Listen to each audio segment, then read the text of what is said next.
क्या हुआ जब मृत्यु के स्वामी यमराज को एक दिन स्वयं मृत्यु का सामना करना पड़ा था। ये वही क्षण था जब मौत ने अपनी ही सीमा देख ली, और ये चमत्कार किसी और ने नहीं बल्कि स्वयं कालों के काल महाकाल ने किया था। वो भी सिर्फ अपने 16 वर्ष के एक नन्हे भक्त की रक्षा के लिए। महादेव ने यमराज की छाती पर ऐसा प्रहार किया कि उनके प्राण वहीं छूट गए। इस अद्भुत कथा की शुरुआत होती है महान शिव भक्त ऋषि मृकु और उनकी पत्नी मरुधवती से।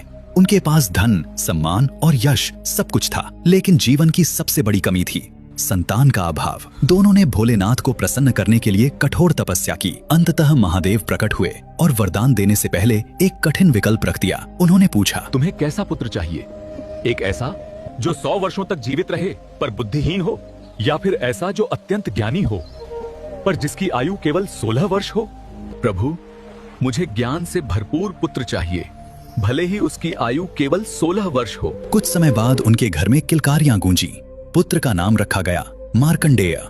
मार्कंडेय जैसे जैसे बड़ा हुआ, उसका तेज और भक्ति बढ़ती गई। लेकिन जैसे ही उसका 16वां वर्ष पास आने लगा, माता पिता का हृदय भय से कांपने लगा। उनका दुख अब छुपाए नहीं छुप रहा था। पिताश्री, आपके हृदय का दुख क्या है? पुत्र, तुम्हारी आयु केवल 16 वर्ष है। उसी दिन काल निश्चित है। मैं उसी की शरण जाऊंगा जो मृत्यु को भी मोड़ सकता है। वो घर त्याग कर एक पवित्र और मनोहर नदी के तट पर पहुंचा।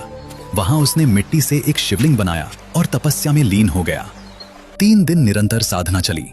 तीसरे दिन जब मार्कंडेय की आयु पूरी 16 वर्ष हुई, यमराज ने अपने दूतों को भेजा। पर जैसे ही यमदूत बालक के समीप पहुंचे, उसकी भक्ति का तेज उन्हें आगे बढ़ने से रोकने लगा। विवश होकर वे लौट गए। अब यमराज स्वयं क्रोधित होकर अपना कालपाश लेकर वहां पहुंचे और गर्जना की। तेरा समय पूर्ण हो चुका है। भयभीत मार्कंडेय शिवलिंग से लिपट गया। यमराज ने अपना फंदा फेंका, पर उसी क्षण उनसे सबसे बड़ी भूल हो गई। वो कालपाश केवल बालक पर नहीं बल्कि शिवलिंग पर भी जा कसा। अनजाने में उन्होंने स्वयं महाकाल को बांधने का प्रयास कर दिया। तभी आकाश गूंज उठा, शिवलिंग फट पड़ा और उसमें से प्रकट हुए कालों के काल महाकाल।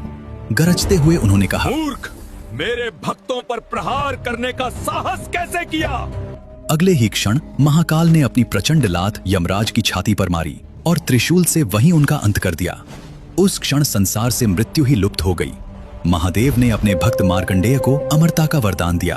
फिर सृष्टि का संतुलन बनाए रखने के लिए यमराज को पुनः जीवित किया। मैं तुम्हें जीवन दान देता हूँ, लेकिन आज के बाद किसी भी शिव भक्त के तुम समीप तक नहीं जाओगे। अगर तुम मेरे सच्चे भक्त हो तो कमेंट में मेरा नाम लिखकर चैनल को सब्सक्राइब कर दो। मैं वादा करता हूँ, मैं सदैव तुम्हारे साथ रहूंगा।